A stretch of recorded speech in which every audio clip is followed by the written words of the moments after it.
Hello and welcome to Our American States, a podcast from the National Conference of State Legislatures.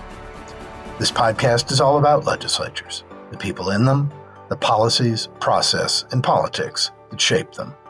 I'm your host, Ed Smith.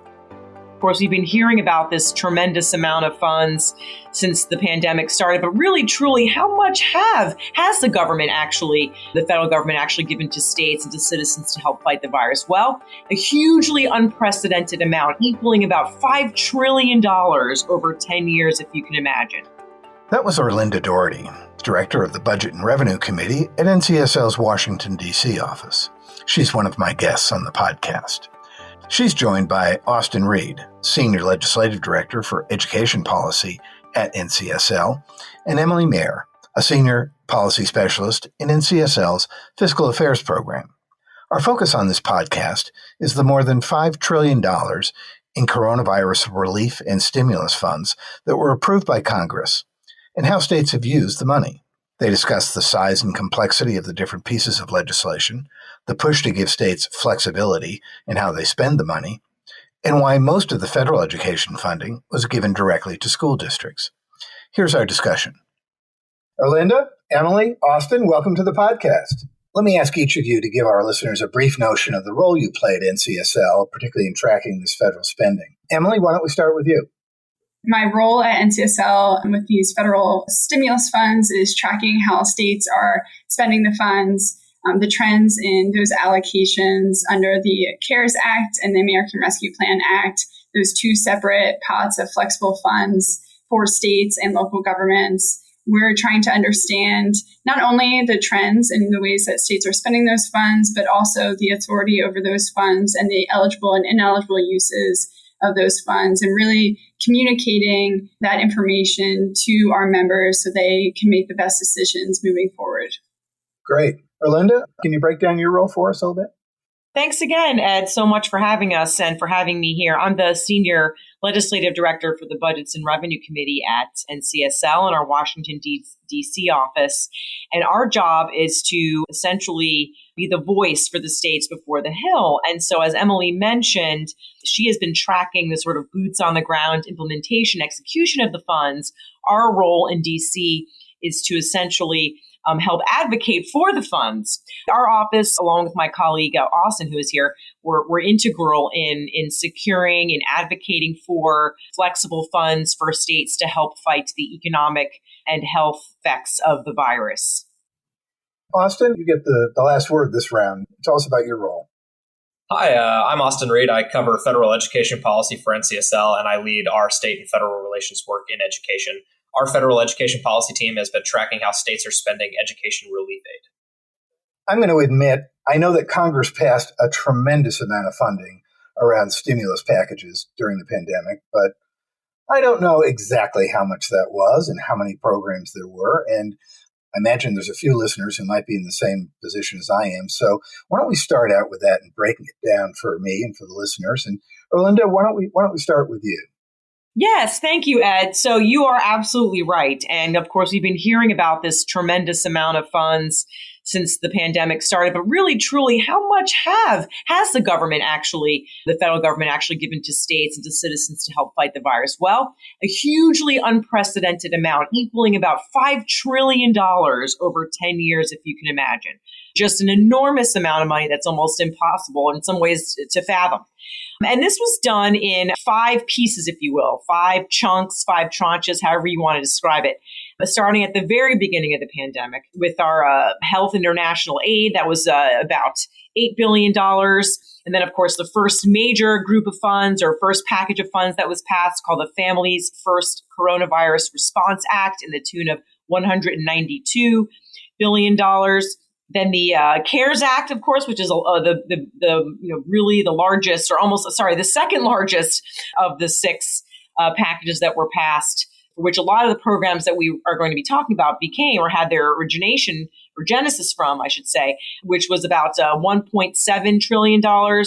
Then we had the Paycheck Protection Program, which infused another $483 billion. The year-end spending coronavirus relief package, which was basically an omnibus package at the end of last year, or I guess, yeah, it was last year. I guess it was last year for $868 billion. And finally, the ARPA, or the American Rescue Plan Act, which Emily referred to earlier, which was passed the spring of 2021 in the amount of $1.8 trillion. So all in that, in those 6 tranches, essentially equaled about $5 trillion over 10 years. And no aid has ever been passed or put together for states in that regard by our federal government ever. Austin, I know that your focus is in the education area. I wonder if you could talk about that portion of the money that was allocated. Of course. So all told, Congress has invested about $290 billion in dedicated education relief aid since March 2020. So most of that, and it's about $190 billion, goes to support public K-12 education through what's called the Elementary and Secondary School Emergency Relief Fund, which is commonly known by its acronym ESSER. Another $76 billion was sent out to almost every college and university through the Higher Education Emergency Relief Fund. At least 50% of those funds were distributed directly to students based on need, and the remaining funds could be used to help colleges and universities respond to pandemic-related challenges and revenue declines. And there was also about $4 billion in flexible aid to governors and over $5 billion in relief for private K-12 schools. Emily, let me ask you a little bit different approach to this. How did Congress's approach to state stimulus spending differ from the way they've done things in the past? Is there things we can look back on and say this is sort of the playbook for this, or is this kind of all new to everyone? Significantly more funding has been distributed under the COVID-19 pandemic stimulus packages, especially in comparison to the Great Recession. Just by comparison, between 2008 and 2012, Congress enacted $1.8 trillion of fiscal stimulus and other economic support. And as Erlinda mentioned, the pandemic federal relief is nearly $5.2 trillion, much of which, is going directly to state, local, and tribal government aid rather than being passed through agencies. And that is something drastically different than the responses under the Great Recession. The amount of aid going out the door has also been accelerated extremely quick in comparison to the Great Recession stimulus, whereas there was a significant amount of time for those recession dollars to be spent. States and local governments and other kind of funding within these federal stimulus packages have sometimes between 1 to 2 years and others between 1 to 5 years. So that amount of money is significant, and many compare these pandemic stimulus funding to the size of the New Deal under FDR. The pandemic is something that we are all kind of trudging through and understanding kind of the nuances there. And I think, everything has been very different in comparison to historic relief in the past. So certainly a lot of lessons learned just in the past year between the CARES Act and ARPA with regards to state and local aid to those governments. Congress has really adjusted their playbook. So whereas under the CARES Act, the coronavirus relief funds, state and local governments were given $150 billion to use towards pandemic-related relief. Initially, the states and local governments had, around 8 months to spend those funds. That deadline was later extended twice. But there were certain restrictions while flexible under those funds, whereas the second federal flexible funds, the Coronavirus State and Local Fiscal Recovery Fund program, was $350 billion. States have 3 years to obligate those funds, 4 years to actually expend those funds. And there were expansions in their eligible and ineligible uses to really respond to the adjustments that we're all going through with responding to the pandemic, not only at a public health standpoint, but also from an economic recovery perspective. So, Erlinda, I'm wondering your perspective from D.C., and you mentioned before that you and, of course, others advocated on behalf of states and how this the package was put together. Does it differ in terms of the amount of flexibility from your view? And was that something that folks like yourself fought for? As Emily mentioned, the two, I would say, major funding streams for states to sort of use to handle not specifically education, but all of the virus-related expenses and so forth, were in the CARES Act, okay, and then finally which passed March of 2020, and then the American Rescue Plan, which was just this past spring, the ARPA plan. The CARES Act was very interesting because, again, this was never happened before, this notion of giving money to states to sort of handle this problem, this situation that's constantly changing. We worked, as best we could with frequent communication with the administration and Congress to really advocate for funds that could be used as flexible, as agile, as nimbly as possible, because we just didn't know what we were dealing with respect to that. So, I would say that Congress was, and ultimately the White House was fair in providing this initial $150 billion for states, but it was a little more limited than what we had initially wanted. And then again, it was really to just cover the emergency costs for the funds, but was not allowed to be used for revenue shortfalls, which we were very concerned about. We were really concerned about the economic effects of the virus and the states being able to sort of use these funds the way they saw fit to deal with the revenue shortfalls that we all anticipated. But again, we made our points. We argued very clearly that the more flexible for states, the better. Now, with the ARPA plan, which did in fact, give another $350 billion to state and localities. Actually, we were successful in advocating for the use of these funds to be used for revenue shortfalls. So, we definitely considered that to be a much more successful program, or I guess more useful, utile program for states to deal with the economic effects. So we had, the CARES Act, which was a little more restrictive than we had originally thought or wanted or had advocated for. And then the ARPA plan, which was definitely a lot more flexible and really be able to use for the revenue impacts, as well as investing in infrastructure. So that was another piece of it too. So yeah, interesting. But again, this was a learning process. We had never dealt with this before. And tons of money being flowed down to states in a very short period of time. Looking back on it now, I think we did the best that we could to make this work. And states are implementing and executing projects and plans and initiatives to use this money in accordance with the guidelines that were put out by Treasury. Well, the good news is going into 2022, the states are in, as Tim Story pointed out on a podcast earlier this month, are probably in the best fiscal condition they've been in a very long time anyhow. So, Austin, let me ask you, when I think about education funding from the federal government, I think a race to the top and some of the things like that in the past. How does this money differ from that? It's, I guess, more of an emergency oriented, but fill us in on that. Yeah, well, for starters, Congress has sent 3 times as much education aid during the pandemic as it did during the Great Recession. But I think the biggest difference, as you kind of alluded to, between these two approaches to education relief is who is in charge of setting priorities for receiving and spending the money. So during the Great Recession, the federal education response was really focused on 2 goals. It was fiscal relief and education reform. So about half of the $100 billion in education aid then was intended to help schools maintain their budgets and to prevent layoffs during state revenue declines. But in order to receive fiscal aid, states had to agree to advance certain education reforms.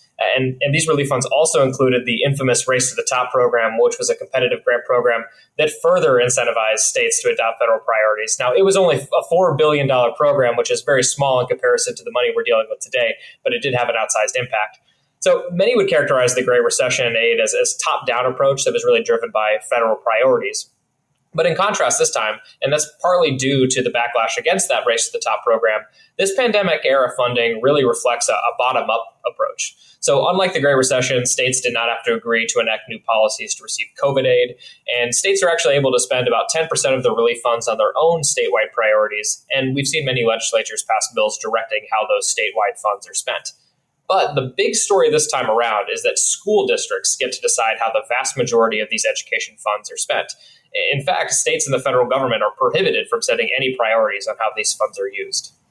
So legislatures really don't have an oversight role on that particular tranche of money then? They do, and they can play a role in terms of helping states clarify their reporting requirements and maybe some guidelines. But in terms of having authority to direct local school districts on how their funding is to be spent, they are prohibited from doing so by federal guidance. Now, of course, legislatures in certain states have taken authority over that 10% of funds that can be set aside for state uses, like I mentioned. But largely, this is left up to school districts.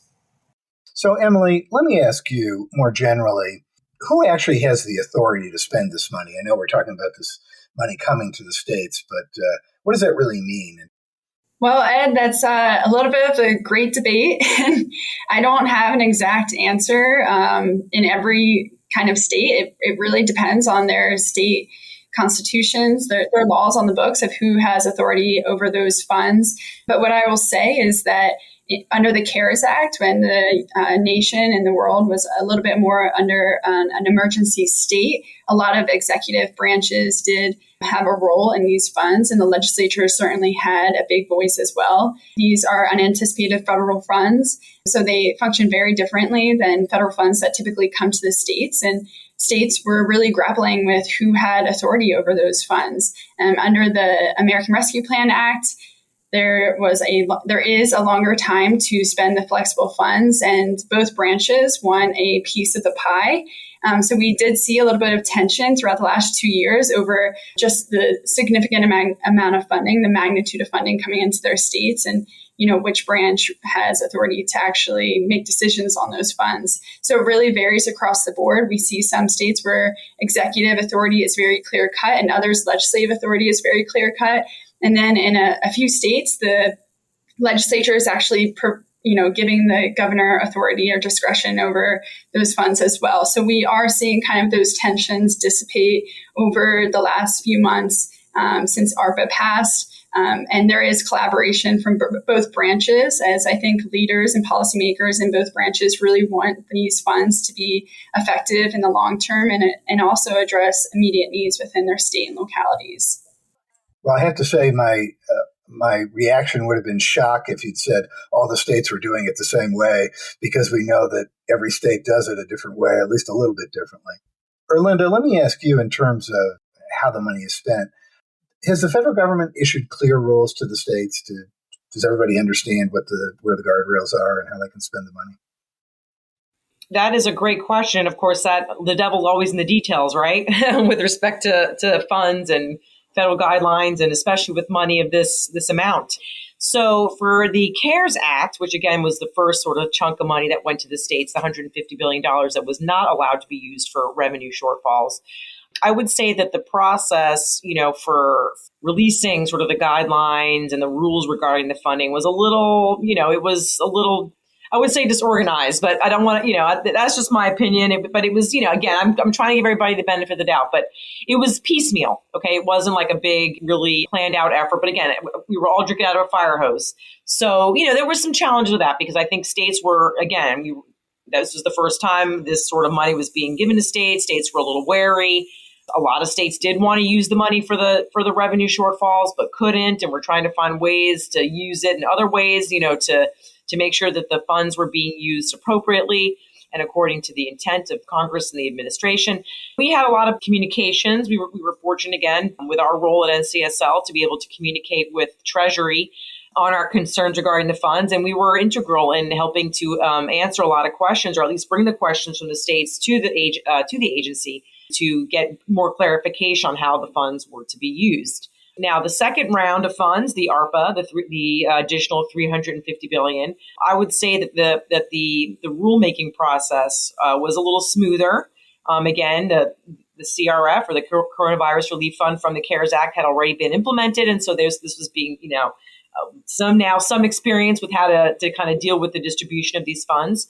There were, much more organized, I would say, communications and ways for states to sort of ask for further information or clarification on how to use these funds. And again, we were involved in our office with bringing, all of the questions and I would say, concerns that states had to the government. So as I mentioned, I would say the second time around, we were a little more seasoned in how that happened. And ultimately, again, with the ARPA, we were able to clarify that, yes, these funds were allowed to be used for revenue shortfalls, which was something that states asked for at the beginning. The devil's in the details with implementation, but it was, a learning curve. And I think second time around, it went a little more smooth.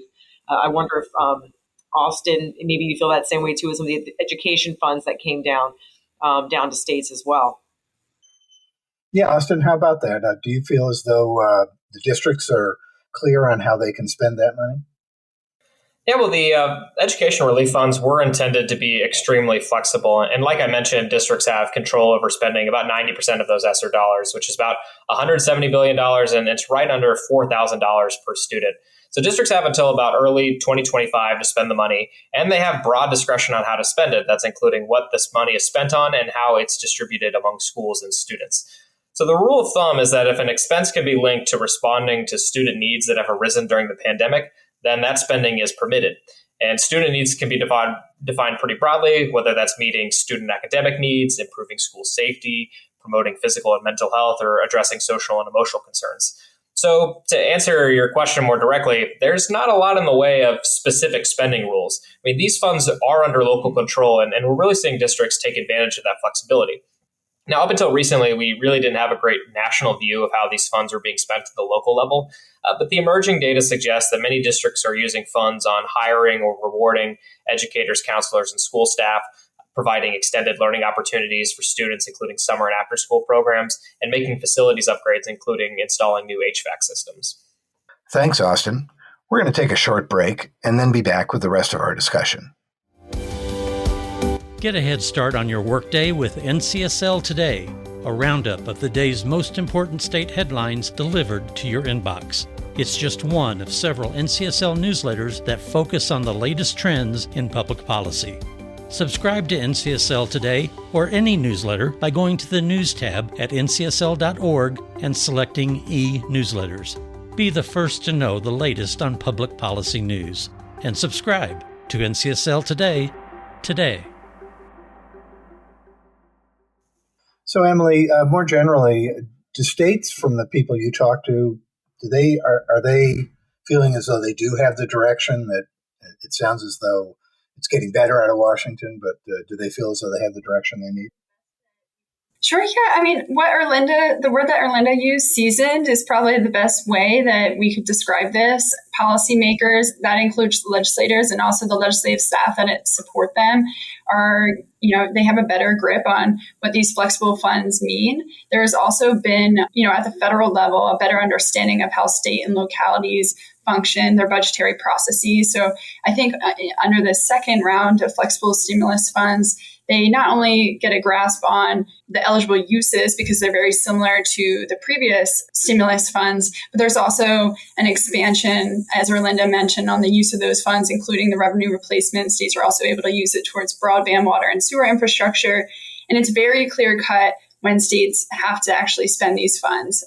Both federal stimulus packages, the Coronavirus Relief Fund and the Coronavirus State and Local Fiscal Recovery Fund. So they're very well aware. NCSL is working with Treasury, as Erlinda mentioned, to iron out a lot of the technical details within the guidance and communicate that to our members so they have a full understanding of the ways that they can utilize these funds, and then they can go off and make the decisions on how best to utilize them. And one thing I also want to mention is, Treasury issued an interim final rule on the ARPA, Coronavirus State Fiscal Recovery Funds, in May. They just recently issued their final ruling in the first week of January that goes into effect in April. But Treasury has been very cognizant of listening to the needs of lawmakers and kind of implementing adjustments as necessary so that, they're not just throwing money out into governments, but they're making sure that the intention of those funds is being best utilized and, assisting with the utilization of those funds and, not just throwing them out off a cliff and figuring out what to do with those funds, really adjusting for the nuances within those decision-making processes. Well, Emily, I wonder if we can stick with you for a minute and maybe you could tell us a little bit about how states are spending the money. I know that NCSL has a database where you're tracking what the legislation is that states are using to make those decisions. And can you talk a little bit about that and what the takeaways are as you look at those legislative efforts? Absolutely. And this harks back to your mention earlier, Ed, that it really varies across the board with states. NCSL does have a database that's tracking allocations of the coronavirus relief funds, but also most recently those coronavirus state fiscal recovery funds. Our database includes over 1,200 allocations, and to date, at least 42 states have acted on those funds, and the District of Columbia. States received their funds in two tranches. So some states received all their funds at once, and others are receiving, their second half this summer. And there are different allocation timelines as legislative procedures and the spending authority exists within states. But overall, we're seeing, 15 categories that states are really diving into of those funds. Broadband, sewer, and water infrastructure with the expansion of those eligible uses is certainly, large categories in addition to the revenue replacement. Public health is still a major priority as these variants in the coronavirus pandemic continue to arise. So states are devoting funds to those housing, economic relief and development, such as, small business support. So what we're seeing with these categories is states are really diving into where exactly the pandemic is affecting their communities the most, the disproportionately affected communities, and they're trying to also implement evidence-based policies around those certain allocations. What we do know is that states are still acting on these funds. We expect a much more action to come in the 22 legislative sessions and even the 2023 legislative sessions as states have until 2024 to make obligations, but lawmakers are being very methodical with these funds and understand the responsibility that they have with this amount of funding and are really seeking ways to be transformative within their communities so that there is, a long impact within, their states and their local governments. So one thing I have to imagine when there's this much money and this many players involved is that everybody doesn't agree, whether it's on the state level, between the executive and the legislative branch or in other areas about how to spend the money. So I'm not sure who might have the best response to this, but are you seeing anything? Are you seeing any disagreements over how this money should be spent? Are you seeing that reflected in legislatures? I'll jump in here, Ed. So, as we discussed earlier, there certainly are some disagreements on the authority of those funds, and we've seen some of those disagreements play out legally. Those tensions, again, have dissipated a bit, but states are taking the approach of setting priorities. So they aren't spending the funds, all of their funds immediately because they're still kind of understanding where best to utilize those funds. So they've created, interim committees or task forces, either within one branch or collaboratively between both branches. And I think those sort of disagreements that you're alluding to are playing out within those committees or task forces. And, the best way to utilize those funds. And every lawmaker has their own sort of priority as well. But what we're really seeing is that once those disagreements kind of play out, there's overarching priorities and criteria of how those funds can be spent. Well, as you've all alluded to, this is going to take some years to have all this money work its way through the system. So I know you'll all be keeping an eye on that. And I wonder what advice you might be able to give to our listeners, legislators, legislative staff, on what kind of challenges you think they might be facing and the best way for them to keep themselves up to date on this. Austin, why don't you start? So understandably, the biggest challenge is tracking these funds, at least for education. Districts are supposed to come up with plans for the funds and post those publicly, but given the challenges of school this fall and this winter, some schools have been delayed in making those plans, or they've even had to shift plans. And even where plans exist, they can be hard to find on state or district websites. But it's also difficult to get an accurate gauge of how much of these funds have actually been spent and what exactly they've been spent on. These funds are extremely flexible, but existing reporting systems aren't always set up to provide a great level of detail, and there can be significant lag time between when the funds are committed to being spent and when they've actually left the account. And I should note that these systems for tracking federal funds are relatively limited. There's 6 times as much federal funding in the system right now as the Department of Education appropriates in a given year. So systems in some ways are overburdened. Now, in terms of the statewide spending, NCSL does have an up-to-date and complete tracker of how states plan to spend those 10% of statewide funds. And we do plan to brief and update our members on how states are spending those district funds once a clear picture has become available. Arlinda, what would your advice be to our listeners over the next couple of years?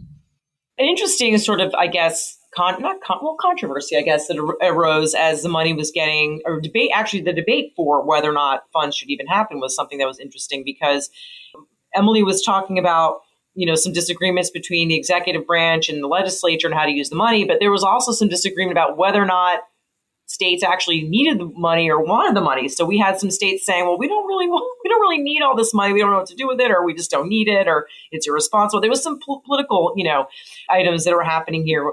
Not all the states just wanted it. It was, interesting. There was that debate because, and that's actually valid because sometimes, or many times actually, a state will receive funds. And if they're one-time funds, they're challenged to find ways to use this money and not create a dependency on the money. So that's understandable. You have all this money coming in. How can we use this money to help our citizens or our businesses or our economy, but yet not create this dependency because we know it's not going to be coming back or it's not going to be recurring?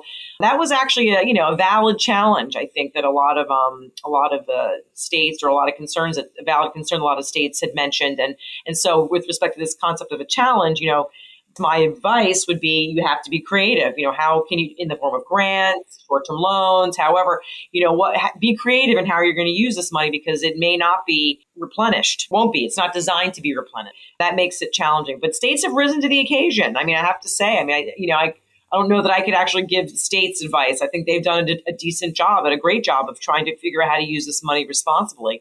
And also with the extended time frame to use the money, there's more opportunities now to do that and not feel so hurried and rushed. There's a little bit more planning involved with how to use the funds over time. They could probably give us advice next time on how to use, big tranches of money coming down to states. Emily, let me give you the last word. Thoughts about some of the challenges and also what kind of advice, resources, that sort of thing that NCSL can offer. Sure. Arlinda kind of took the words right out of my mouth. Avoiding this fiscal cliff that eventually will be coming is top of mind for lawmakers. As you mentioned earlier in the podcast, Ed, states are in a better place budgetary than ever before, and especially than ever expected when the pandemic, first hit us. So understanding one-time versus reoccurring funds, hiring staff to assist with these new programs or, bolster existing programs is something to be really cognizant of as, the funding to actually fund their salaries and benefits will run out eventually as well. And as Austin mentioned, the reporting side of things is complicated and can be cumbersome.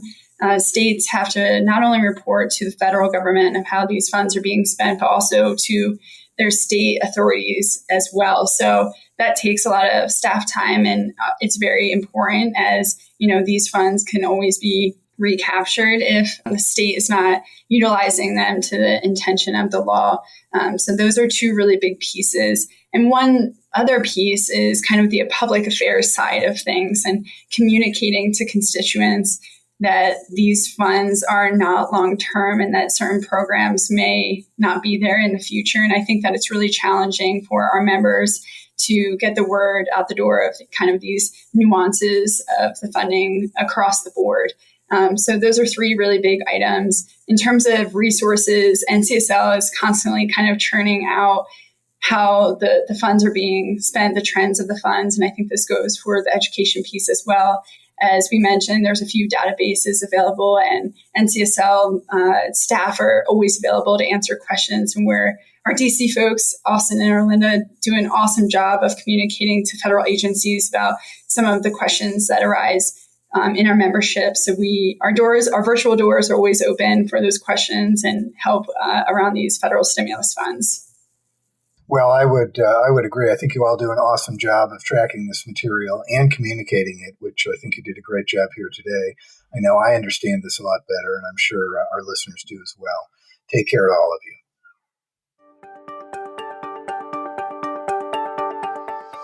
And that concludes this episode of our podcast. We encourage you to review and rate NCSL podcasts on Apple Podcasts, Google Play, Pocket Casts, Stitcher, or Spotify. We also encourage you to check out our other podcasts. legislatures, the inside story, and the special series, Building Democracy. Thanks for listening.